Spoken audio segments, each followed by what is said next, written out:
হাদিস একটা আপনার দিকে চেয়ে থাকেন। বাৎসরিক 1 বছরের আমল পেশ করা হয় শাবান মাসে।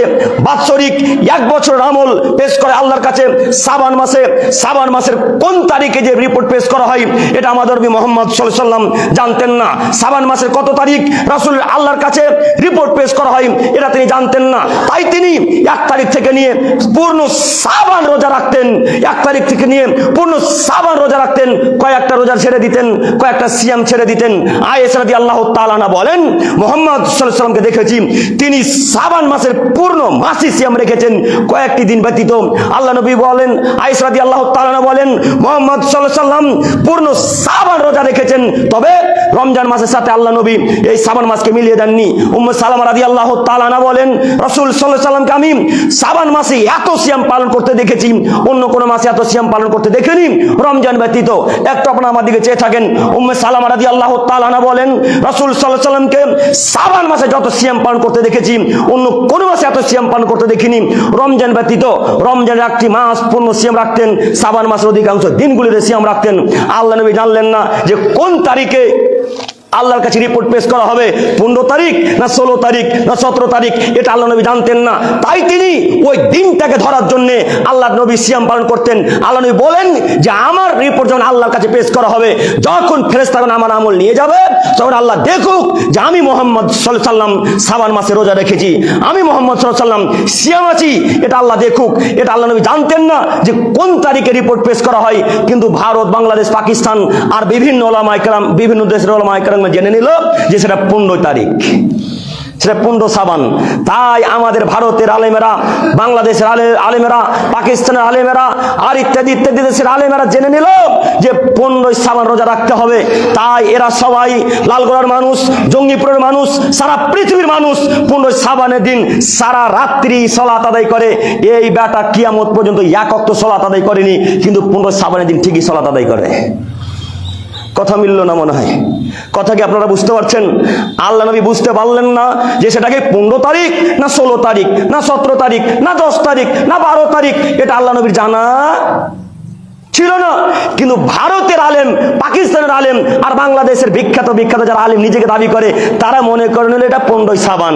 ও হুজুর একটু পড়েন, আপনাকে এই জন্য রমজান মাসে কোন একদিন আলোচনাতে বলেছিলাম, এই 3 নম্বর শ্রেণীর হুজুরদের ধর্ম চলবে না, এই 3 টাকার মৌলবীদের ধর্ম চলবে না, এই 3 নম্বর শ্রেণীর হুজুরদের ধর্ম চলবে না।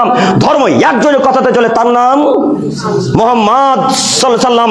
তিনি যা বলেছেন সেটাই চূড়ান্ত, তিনি যা বলেন সেটাই ঠিক। এই হুজুরের বিদ্যা বাতিল, এই হুজুরের বিদ্যার মুখে লাথি মেরে দিয়ে রাসূলের বিদ্যাকে গ্রহণ করে নিতে হবে।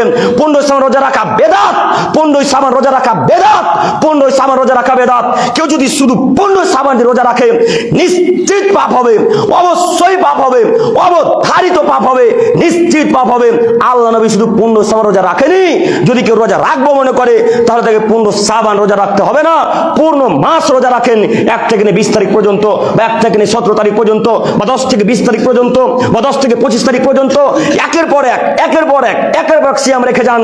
আপনাকে আমি বারবার অনুরোধ করে যাচ্ছি, প্রত্যেকটা আলেমের বক্তব্য শুনবেন না, প্রত্যেকটা বক্তার বক্তব্য শুনবেন না। যারা কোরআন এবং হাদিস দিয়ে বক্তব্য দেয়, যারা কোরআন এবং হাদিস দিয়ে কথা বলে, তাদের কথা মান্যতা দেন। আপনার 3 নম্বর শ্রেণীর হুজুর ধর্ম বুঝে না, তাই তো বলে দিল 15 শাবান রাত্রিতে সারা পৃথিবীর মানুষকে সালাত আদায় করতে হবে। আর সবাই সেই দিন নামাজ টামাজ পড়ে আতর সেন্ট মেখে মায়ের কবর জিয়ারত করতে গোরস্থান চলে গেল আর মোমবাতি জ্বালিয়ে দিল। এটাই নাকি ধর্ম? এদেরকে যদি শিক্ষিত বলেন, তাহলে ধান গোড়াতে কাপ পুরুষ অশিক্ষিতকে? কে অশিক্ষিত? এদেরকে আমরা শিক্ষিত বলি না। ও হুজুর, আপনাকে অনুরোধ করে যাচ্ছি, নীতি পরিবর্তন করেন। ও 3 নম্বর শ্রেণীর 3 টাকার হুজুর, আপনাকে অনুরোধ করে যাচ্ছি, কথা যদি দম থাকে, অন্তর যদি, বুকে যদি ক্ষমতা থাকে, আমার কথাকে এদিক ওদিক করে দেখেন। আপনাকে আমি অনুরোধ করে বলে যাচ্ছি, নীতি পরিবর্তন করেন। একটু পড়াশোনা করে মেম্বারে দাঁড়ান, একটু পড়াশোনা করে খুতবা দেওয়ার চেষ্টা করেন, একটু পড়াশোনা করে জালসার আলোচনাতে যান, একটু পড়াশোনা করে জাতির সামনে কথা বলার চেষ্টা করেন। এমনিতে জাতিকে ধ্বংস করিয়েন না, এমনিতে জাহান্নাম কিনিয়েন না। আপনাকে অনুরোধ করে যাচ্ছি, নীতি পরিবর্তন করেন। 15 শাবান রোজা রাখা যায় না, কেউ যদি রাখবো মনে করে, তাহলে 10 থেকে টানা 10, 20 তারিখ বা 17 তারিখ পর্যন্ত রাখতে হবে। শুধু 15 শাবান আজকে থেকে দান করা মানুষ আমরা রোজার রাখবো না ইনশাল্লাহ। ইনশাল্লাহ। সম্মানিত হুজুর সাহেব, আপনাকে আমি সম্মান করি, আপনাকে আমি আমার অন্তরস্থল থেকে ভালোবাসি। তার অর্থ এই নয় যে আপনি যদি বেদাত করেন সেটাকেও মেনে নেব, তাই না? তার অর্থ এই নয় যে আপনি যদি হারাম কাজ কর্ম করেন সেটাও মেনে নেব। সম্মানিত এলাকার শিক্ষিত মানুষ, আপনাদের প্রতি আমার আহ্বান এতটুকু যে 15 শ্রাবণের দিন হালুয়া রুটির মুখে আজকে লাথি মেরে দেবো ইনশাল্লাহ। পারবেন না? পারবেন না? না পারা উচিত। 15 শ্রাবণের দিন নরম খাদ্য তৈরি করার মুখে আজকে লাথি মেরে দেব। 15 শ্রাবণের দিন আমরা খাদ্য তৈরি করা বন্ধ করে দেব। আরে 15 শ্রাবণ কেন হালুয়া রুটি তৈরি করবো? 10 শ্রাবণ করো, 11 শ্রাবণ করুন না কেন? 9 শ্রাবণ করেন, আজকে করেন না কেন? আপনি কেন 15 শ্রাবণকে নির্দিষ্ট করলেন? কেন করলেন? হাজারো মানুষের ধারণা যে 15 শ্রাবণের রাত্রিতে আল্লাহ ভাগ্য পরিবর্তন করে। নাউজুবিল্লাহি মিন যালিক। আল্লাহ তাআলা বলছেন, আমি রমজান মাসে কাদারের রাত্রিতে ভাগ্যকে পরিবর্তন করি।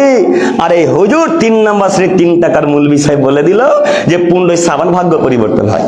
তাই সবাই সেদিন কাজকর্ম, মাঠের কাজকে বন্ধ করে দিয়ে সবাই রাত্রের বেলায় আল্লাহকে ডাকতে শুরু করলো।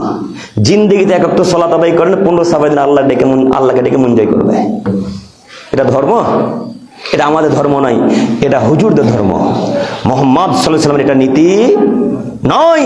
মুহাম্মদ সাল্লাল্লাহু আলাইহি ওয়াসাল্লামের নীতি হলো শ্রাবণ মাসে বেশি বেশি সিয়াম পালন করা। মনে থাকবেন ইনশাআল্লাহ?